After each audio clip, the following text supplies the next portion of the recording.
Chapitre 10. Progrès de la Réforme en Allemagne. La disparition mystérieuse de Luther avait jeté toute l'Allemagne dans la consternation. On se demandait ce qu'il était devenu. Les rumeurs les plus extravagantes circulaient. Beaucoup croyaient qu'il avait été assassiné. Il était pleuré, non seulement par ses partisans déclarés, mais aussi par bien des gens qui n'avaient pas encore pris position pour la réforme, et plusieurs juraient solennellement de venger sa mort. Les dignitaires de l'Église virent avec terreur à quel point l'opinion publique leur était hostile. Après s'être réjouis de la mort présumée de Luther, ils ne tardèrent pas à désirer se mettre à l'abri de la colère du peuple. Les ennemis de Luther n'avaient pas été aussi déconcertés par ses actes les plus retentissants qu'ils ne l'étaient par sa disparition. Ceux qui, dans leur rage, avaient demandé le sang du hardi réformateur, étaient épouvantés maintenant qu'il n'était plus qu'un captif. Le seul moyen qui nous reste pour sauver notre cause, disait l'un d'eux, c'est d'allumer des torches, d'aller chercher Luther dans le monde entier, et de le rendre à la nation qui le réclame. L'édit impérial semblait frappé d'impuissance, et les légats du pape étaient indignés en constatant que cet édit retenait infiniment moins l'attention que le sort de leur adversaire. La nouvelle que Luther était en sécurité, quoique prisonnier, calma les craintes populaires, et enflamma l'enthousiasme en sa faveur. On lut ses écrits avec plus de ferveur. Ceux qui épousaient la cause du héros qui avait soutenu les droits de la parole de Dieu, dans des circonstances aussi tragiques, augmentaient de plus en plus. La réforme prenait de jour en jour des forces nouvelles. La semence que Luther avait jetée fructifiait de toutes parts. Son absence faisait ce que sa présence n'eût pu accomplir. En outre, ses collaborateurs sentaient sur eux une plus grande responsabilité maintenant que leur chef leur était enlevé. Animés d'une foi et d'une ardeur nouvelle, ils redoublaient d'efforts, pour que l'œuvre, si noblement commencée, ne souffrît pas de retard. Mais Satan ne restait pas inactif. Comme il l'avait toujours fait dans des circonstances analogues, il tenta d'opposer à l'œuvre de la réforme une contrefaçon destinée à séduire et à perdre les âmes. De même qu'il y avait au 1er siècle de l'Église de faux Christ, il s'éleva au 16e siècle de faux prophètes.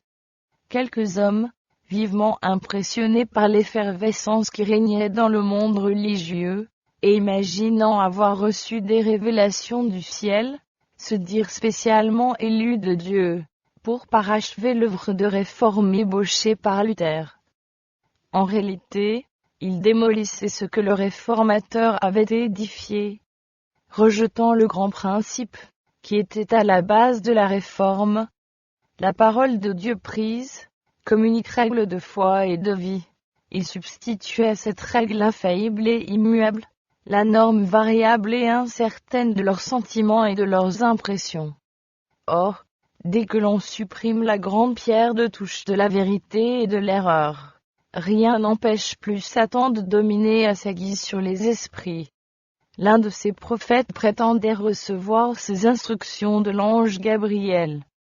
Un étudiant qui se joignit à lui abandonna ses études en déclarant que Dieu lui-même l'avait investi de sa sagesse pour expliquer les Écritures. D'autres, enclins au fanatisme, s'associèrent à eux. Ces enthousiastes provoquèrent une vive sensation. La prédication de Luther avait fait éprouver partout le besoin d'une réforme, et, maintenant, ces âmes réellement honnêtes étaient séduites par les prétentions des nouveaux prophètes. Les chefs du mouvement se rendirent à Wittenberg pour y présenter leur doctrine à Mélenchon, et à ses collègues. « Nous sommes envoyés de Dieu pour enseigner le peuple, dirent-ils. Nous avons avec le Seigneur des conversations familières. Nous connaissons les choses à venir. En un mot, nous sommes apôtres et prophètes, et nous en appelons au docteur Luther. Les réformateurs furent étonnés et perplexes.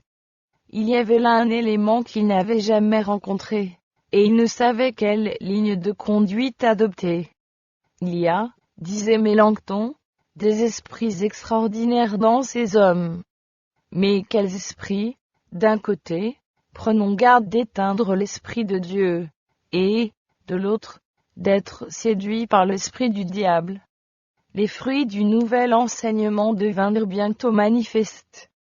Les gens en étaient arrivés à négliger les Écritures, et même à les rejeter entièrement. La confusion envahit les écoles.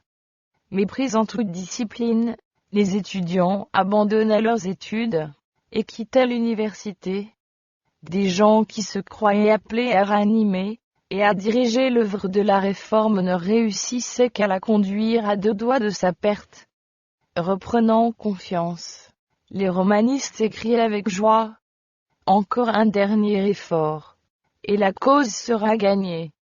Apprenant ce qui se passait, Luther, alarmé, écrivit de sa retraite de la Wartburg.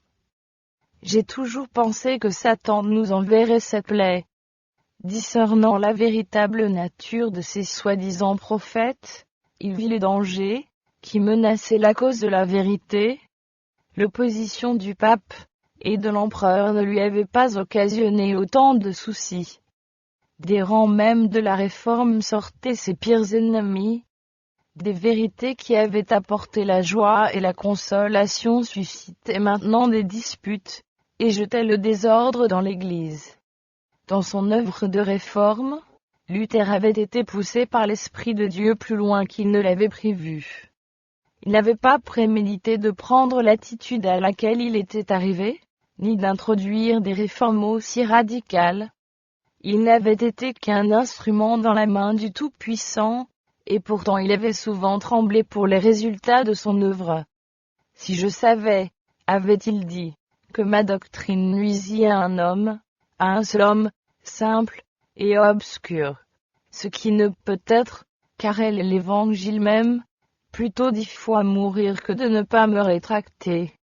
Et maintenant, Wittenberg, même, la citadelle de la Réforme, tombait rapidement au pouvoir du fanatisme et de l'anarchie.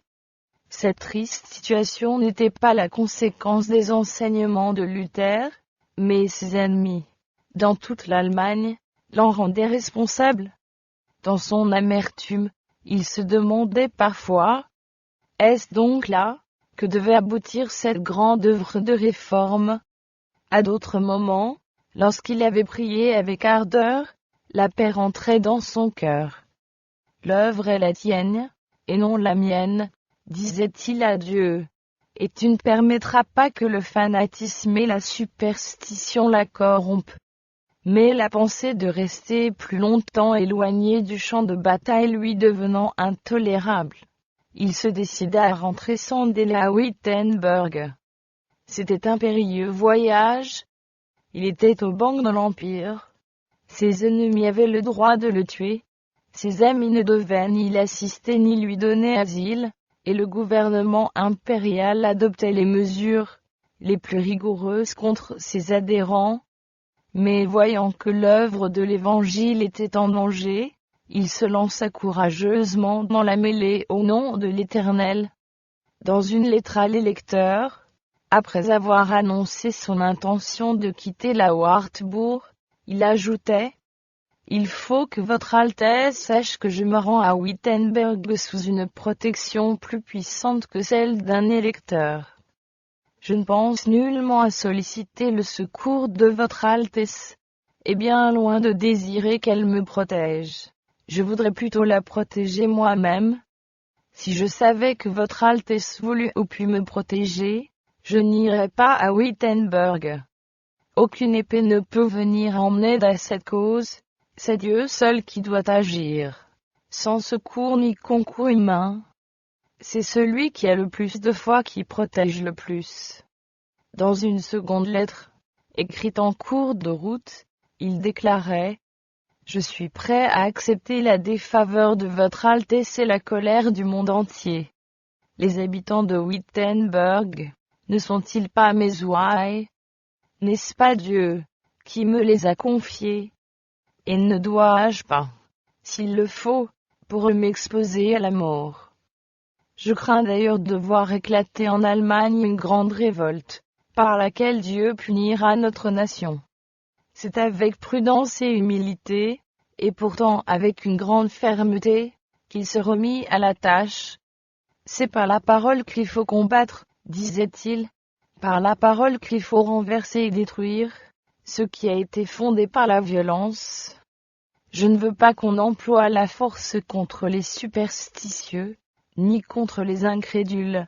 Nul ne doit être contraint. La liberté est l'essence de la foi. Le bruit ne tarda pas à se répandre dans Wittenberg, que Luther était de retour, et qu'il allait prêcher.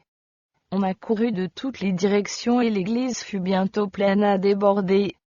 Le réformateur monta en chaire, instruisit, exhorta, censura avec une grande sagesse et une grande douceur, parlant de ceux qui s'étaient livrés à des actes de violence.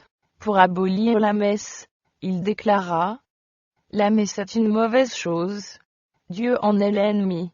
Elle doit être abolie, et je voudrais qu'elle fût dans l'univers entier, remplacée par la scène de l'Évangile, mais que l'on n'en arrache personne avec violence.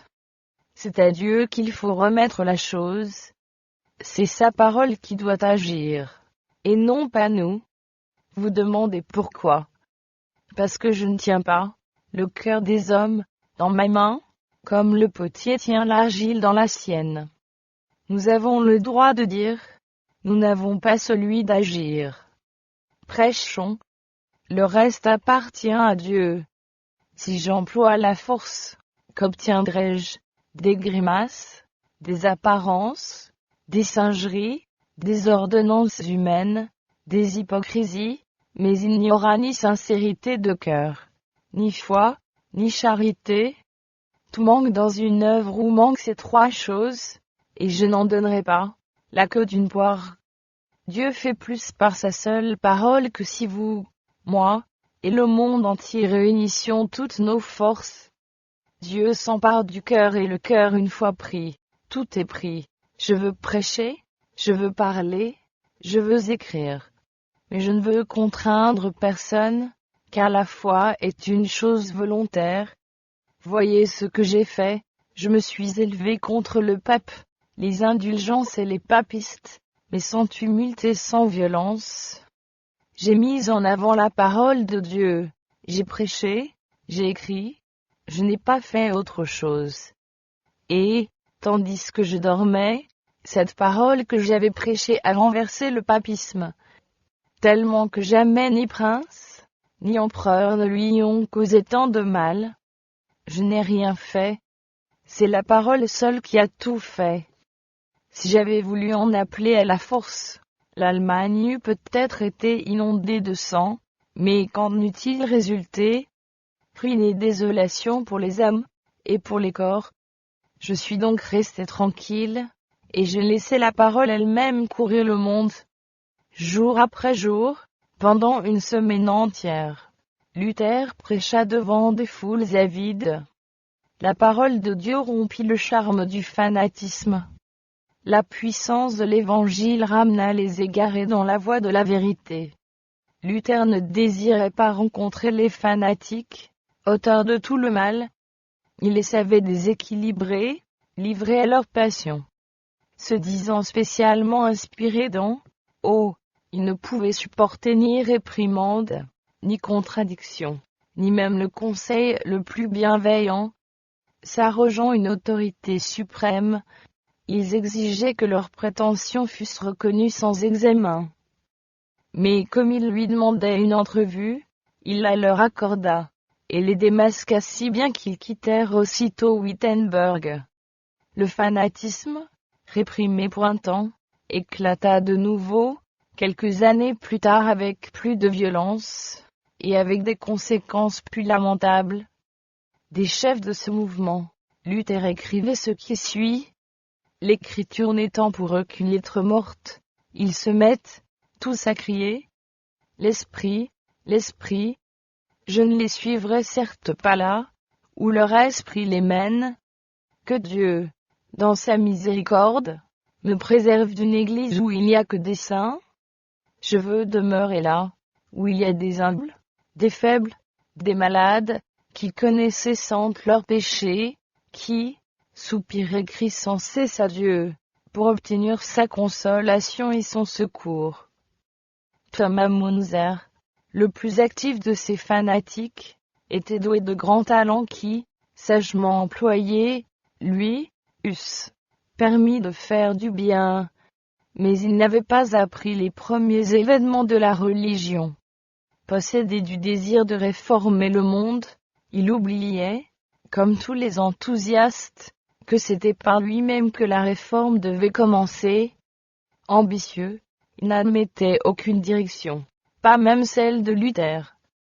Il déclarait qu'en substituant l'autorité de la parole de Dieu à celle du pape, les réformateurs n'avaient fait que ramener la papauté sous une nouvelle forme. Il prétendait avoir reçu le mandat du ciel d'établir la vraie réforme. Celui qui possède cet esprit, disait-il, possède la vraie foi, quand même il ne verrait jamais l'écriture sainte. Jouait de leurs impressions, ces illuminés considéraient toutes leurs pensées, comme la voix de Dieu. Ils se laissaient aller aux pires extrémités, jusqu'à jeter la Bible au feu, en disant « La lettre tue, mais l'esprit vivifie ». Les enseignements de Munzer donnaient toute satisfaction à ceux qui demandaient du merveilleux, en même temps qu'ils flattaient leur orgueil en plaçant virtuellement les idées et les opinions humaines au-dessus de la parole de Dieu. Des milliers de gens se rangeant à sa doctrine, il dénonça bientôt tout ordre dans le culte public, et déclara que rendre obéissance au prince, c'était vouloir servir Dieu et Bélial. Le peuple, qui commençait à rejeter le joug du pape, devenait également impatient sous le joug de l'autorité civile. Les enseignements révolutionnaires de Munzer, qui les présentait comme venant de Dieu, l'amenèrent à renoncer à toute espèce de frein, et à donner libre cours à ses penchants et à ses passions. Il en résulta des scènes grotesques, des séditions et des violences, au point que certaines contrées de l'Allemagne furent inondées de sang. Luther revécut alors les heures d'agonie passées autrefois à Erfurt. Les princes du parti romain déclaraient, et beaucoup de gens étaient disposés à ajouter foi à leur affirmation, que cette révolution était le fruit légitime de ces doctrines.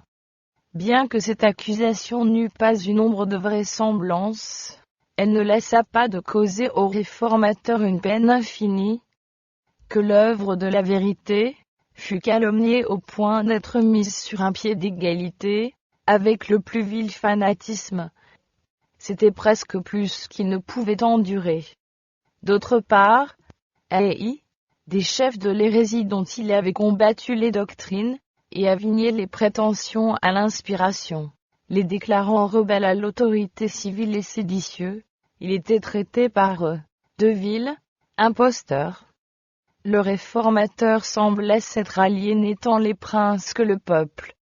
Dans leur joie, les romanistes attendaient la chute prochaine de la réforme, et accusaient Luther des erreurs même qu'il avait combattues, avec le plus d'énergie. De son côté, le parti des fanatiques, prétendant avoir été injustement traité, s'attirait les sympathies d'un grand nombre de gens, et, comme c'est souvent le cas de ceux qui souffrent pour une mauvaise cause, il faisait figure de martyr. Cette œuvre de Satan était animée d'un esprit de révolte analogue à celui qui s'était manifesté dans le ciel à l'origine. Satan cherche constamment à inciter les hommes à appeler le mal bien, et le bien mal, et seul à lui réussit à merveille. Que de serviteurs de Dieu s'exposent au blême, et à l'opprobre, pour avoir défendu courageusement la vérité. On voit des suppôts de Satan, loués, flattés, considérés comme martyrs, tandis que des chrétiens respectables et fidèles sont laissés à l'écart sous le coup de la suspicion et de l'opprobre. La fausse sainteté, La sanctification apocryphe continue cette œuvre de mystification. Sous différentes formes, elle manifeste aujourd'hui le même esprit qu'au jour de Luther. Elle détourne l'attention des saintes écritures et pousse à prendre pour règle la conscience, le sentiment et les impressions plutôt que la loi de Dieu. C'est un des moyens les plus subtils de Satan, pour jeter l'opprobre sur la pureté et la vérité. Intrépide, Luther défendait l'Évangile contre toutes les attaques, quelle qu'en fût la provenance. Dans tous ces conflits, la parole de Dieu s'avérait une arme puissante. Avec elle, il combattait aussi bien les usurpations du pape, que la philosophie scolastique, et, grâce à elle encore, il s'opposait, ferme, comme un rocher, au fanatisme, qui tentait de se joindre à la réforme. Ces éléments adverses visaient, chacun à sa façon, à mettre de côté les saintes écritures au profit de la sagesse humaine exaltée comme la source de toute vérité religieuse, et de toute connaissance. Le rationalisme idolâtre la raison, et en fait le critère de la religion. Le romanisme, de réclame pour le souverain pontife une inspiration qui, dérivée d'une succession ininterrompue depuis les jours des apôtres, cache tous les genres d'extravagance et de falsification sous le manteau sacré du mandat apostolique. L'inspiration dont se réclamait Munzer, et ses collaborateurs procédaient des divagations de leur imagination, et ne reconnaissaient aucune autorité soit divine soit humaine. Le christianisme, au contraire, voit dans la parole de Dieu, le grenier d'abondance de la vérité inspirée, et la pierre de touche de toute inspiration. À son retour de la Wartburg, Luther acheva sa traduction du Nouveau Testament. Peu après, l'Évangile était donné au peuple allemand dans sa propre langue. Tous les amis de la vérité accueillirent cette traduction avec une grande joie, tandis qu'elle fut rejetée, avec mépris par les partisans de la tradition et des commandements d'hommes. À la pensée que le peuple serait désormais en possession des oracles de Dieu, qu'il pourrait discuter avec eux sur la religion, et dévoiler leur ignorance, les prêtres s'alarmèrent. Les armes de leur raisonnement charnel se trouvaient impuissantes contre l'épée de l'esprit. Aussi Rome fit-elle appel à toute son autorité pour empêcher la diffusion des saintes écritures. Mais les décrets, les anathèmes et les tortures furent inutiles. Plus se multipliaient les condamnations et les défenses, plus on se montrait désireux de connaître l'enseignement de la parole de Dieu. Tous ceux qui savaient lire, voulaient en faire une étude personnelle. On la portait avec soi, on la lisait, on la relisait, et on ne se donnait aucun repos avant d'en avoir appris par cœur des portions considérables. En voyant la faveur, avec laquelle le Nouveau Testament était accueilli, Luther se mit aussitôt en devoir de traduire aussi l'Ancien Testament, qu'il publia par fragments. Ces ouvrages recevaient un accueil empressé dans les villes, et dans les villages. Ce que Luther et ses amis composaient, d'autres le répandaient. Des moines, convaincus de l'illégalité des liens monastiques, désireux de faire succéder une vie active à leur longue paresse, mais trop ignorants, pour annoncer eux-mêmes la parole de Dieu, parcouraient les provinces, les hameaux, les chaumières en vendant les livres de Luther et de ses amis. L'Allemagne fut bientôt couverte de ces hardis colporteurs. Ses écrits étaient étudiés, avec avidité par riches et pauvres, savants et ignorants. Le soir, les instituteurs des écoles de village les lisaient à haute voix aux groupes attentifs, qui se réunissaient au coin du feu. Partout des âmes étaient gagnées à la vérité, et s'empressaient de la communiquer à d'autres. Ainsi se justifiaient ces paroles inspirées. La révélation de tes paroles est claire. Elle donne de l'intelligence aux simples. L'étude des Écritures transformait complètement les esprits et les cœurs. La domination du pape avait tenu le peuple sous le joug de fer de l'ignorance et de la dégradation, et l'avait asservi à l'observation superstitieuse d'un culte extérieur, où le cœur et l'intelligence n'avaient qu'une petite part. La prédication de Luther, en revanche, qui mettait en relief les vérités simples de la parole de Dieu, puis cette parole elle-même placée entre toutes les mains, éveillait les facultés engourdies, purifiait et ennoblissait la nature spirituelle de l'homme, et communiquait à l'intelligence une force et une vigueur nouvelles. On pouvait voir des personnes de tout rang qui, les Écritures en main, défendaient les doctrines de la Réforme.